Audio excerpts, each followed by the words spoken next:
morning. So Senegal and Sadio Mane had the last word at the 33rd edition of the Africa Cup of Nations, clinching their maiden title by seeing off Egypt in a penalty shootout. Liverpool star Mane took the fifth and decisive penalty to make up for the miss early on, as the Lions of TERANGA won the title 4-2. Tournament host Cameroon finished third after defeating Burkina Faso 5-3 in yet another penalty shootout on Saturday night. This after they had played to a 3-all draw. To wrap up the Afcon tournament, we're joined by football expert Oma Akatugba to discuss it further. Good morning to you, Oma. I want to begin with looking at the final. Do you think Senegal were worthy winners, just looking at the way they performed throughout the tournament? Yes, I think they were worthy winners, especially going by how they progressed game per game. They started the tournament not very impressive. They scored just a goal in the first round, but they didn't concede a goal. Yeah. So you will see that they were very compact.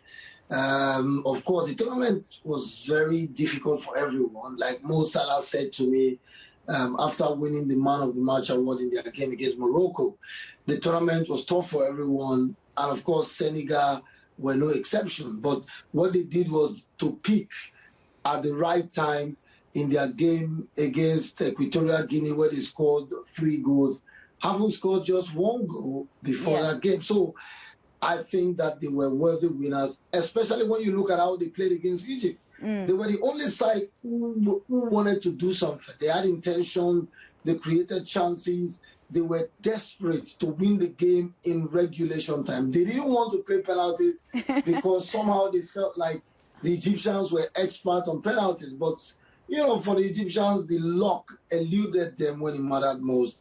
And for Senegal, I think that absolutely deserving they are. All right, Oma, I want to talk a little bit about Mo Salah, if you could keep it a little bit brief. You know, it's the second time that he's been disappointed at an Afcon final. We saw it happen in 2017, and then obviously last night. With the rise of the Western countries, as well as the fact that he's been struggling to win that Afcon, do you think that he still can do it with Egypt? Yes, he still can do it. He can take inspiration from Sadio Mane, who eventually won it on his 3rd attempt.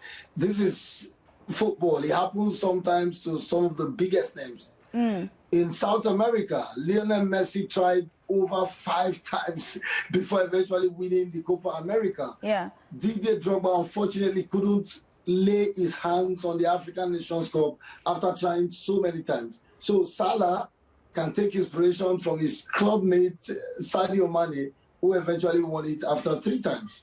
Oma, I want to talk about Cameroon. I mean, they were the hosts. You know, they made it to the semis, but just quite couldn't do it. But at the same time, I want to talk about defending champions Algeria. Where do you think it went wrong for both these nations? I think for Algeria, it's one of those things that happen to defending champions.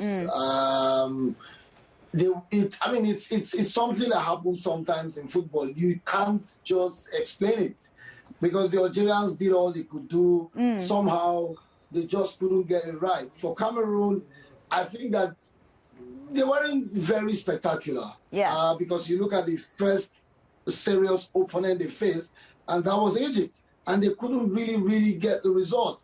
That shows that they weren't that spectacular, because you look at the opponent they faced before Egypt, with all due respect, they didn't really come up against a superpower in African football until Egypt. That showed that they weren't really a special team.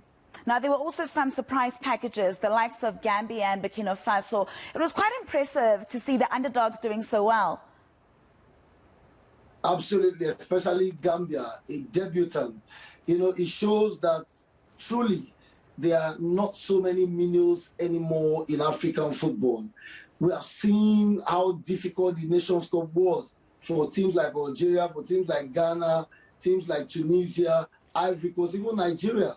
After a spectacular first round performance, it shows that you can't write off any team. Before now, when you look at teams like Gambia, Guinea on paper, you say Guinea will win, and they are likely going to win. But Gambia qualified for the second round with a game to spare. They beat Tunisia on their way. They beat Guinea on their way. Of course, eventually crashing out against Cameroon. But it proved again that you cannot write off the small team. Look at what Sierra Leone did. Yeah. They stressed Ivory Coast. They stressed Algeria. And of course, they gave a good account of themselves. Not forgetting Comoros, another debutant who knocked out 4 times or 5 times winners, Ghana. Oma, I'm going to interrupt you just very quickly because I have to squeeze in this question and we've run out of time. We've got Edouard Mendy winning goalkeeper of the tournament, but many saying that Gabaski should have actually won it. Just very, very quickly, what is your opinion on this? Of course, I like this question. I was expecting it. Thank you for throwing it to me. I tweeted that Gabaski, for me, is the most deserving player for the goalkeeper of the tournament award, and I'm going to send him a plaque.